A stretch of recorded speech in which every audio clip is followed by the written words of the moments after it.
आता आलाच आहे तर घ्या बोलवून त्याला. होय. पुन्हा तेच ऐकायचे शास्त्री.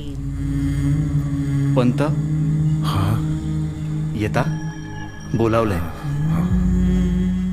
महानुभाव, मुलांचे मुंजीचे वय होत चालले, परंतु आपल्याकडून शास्त्राधिकार न मिळाल्यामुळे त्यांचे शिक्षण होऊ शकत नाही. आपण दयापूर्वक विचार करावा आणि माझ्या मुलांना शिक्षणाचा अधिकार मिळवून द्यावा. अरे काय करणार आहेत पोरं तुझी शिकून?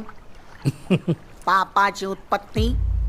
असे का म्हणताय तुम्ही? भगवंतानं आपलं सारं सामर्थ्य अन्न, वायू, पाणी आणि ज्ञान या 4 गोष्टीत विराजमान केलंय. त्यावर सर्वांचा अधिकार आहे. आम्हा शहाणपणा शिकवू नकोस बरे.